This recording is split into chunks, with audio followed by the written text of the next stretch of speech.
We'll take it, right? We'll take it. You know, maybe you'll say they survived this one. Not the way it was supposed to go, but the now 8-3 Cleveland Browns. Oh, before we get to that, I've had a few people ask me about that Zappa documentary that came out. And am I going to do a review of that? And yeah, I already have. I'll include a link down to the review in the description or even in the comment section or something. You know, if you're a football fan, you're like, what is that Zappa? I always wondered what that Zappa is in your name. Well, it's Frank Zappa. Another documentary. Yet another documentary has come out on the man. This one's a pretty good one. The review's pretty good too. Check it out. But first, the now 8-3 Browns over Jacksonville today. And, you know, not a lot going on early on. You know, Jarvis Landry had a first quarter touchdown. He had 143 yards and 8 catches on the day. Jacksonville gets 2 field goals early on. So it's 7-6. You know, like, all right, you know, maybe Cleveland wasn't going to run away with this one in the first quarter. But there wasn't too much there to worry. They were holding Jacksonville. Although Jacksonville, you know, on 4th down, kicking them field goals. But whatever, it's 7-6. Cleveland then has to settle for a field goal, making it 10-6 after a couple of throws by Baker. Could have easily have went for touchdowns, putting them up 14-6. But no, instead, he had that, in a previous game, he had that problem. Just overthrowing guys. This one overthrows to Higgins. So they get the field goal. They go up 10-6, and that's all right. Then they trade touchdowns before the half, making it 17-13 at halftime. Felt like other than those couple of bad throws by Baker, everything looking pretty good. Then starting out in the third quarter, Bryant with another fumble. Flashback back to the Raiders game. That one, you know, the fumble in that game was big time costly. This one, at this point in the game, looked like it could, because the Bryant fumble leads to a Jacksonville touchdown. They go up 19-17. Cleveland does answer, though, in the third quarter. Retakes the lead at 20-19. And then Chubb scores a touchdown, 27-19. Looks like finally the Browns. You know, at some point Jacksonville went for a 2-point conversion there at 19-17. They wanted that 21, whatever. It stayed at 19-17 because they failed the 2. Cleveland kicked that field goal, goes up 20-19.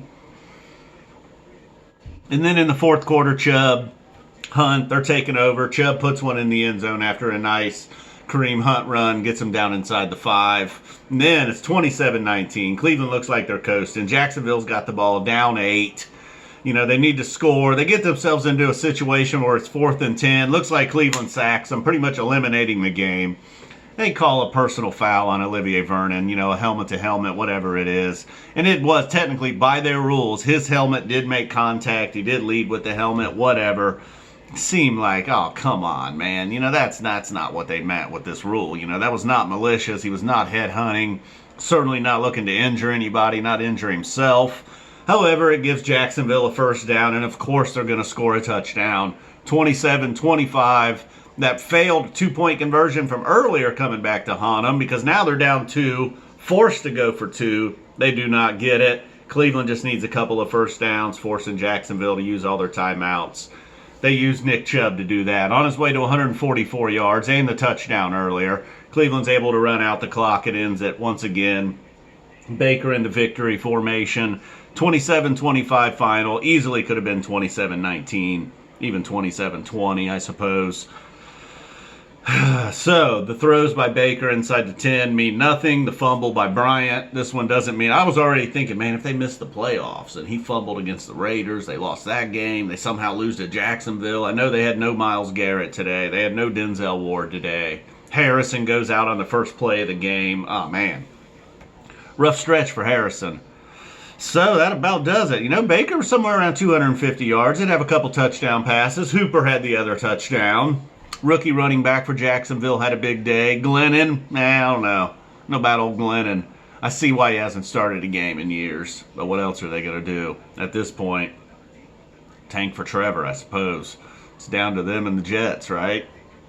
Browns got the Jets coming up. They got the Giants coming up, the Titans, the Ravens, if the Ravens ever get past COVID, and then the Steelers in the final week. So this is still looking good for that 10 wins. They can get one. They can steal a win against one of them 3. Steelers, Ravens, Titans. That can get them to 11-5, of course, if they beat the New York teams. So we're looking at a 10-6, maybe an 11-5.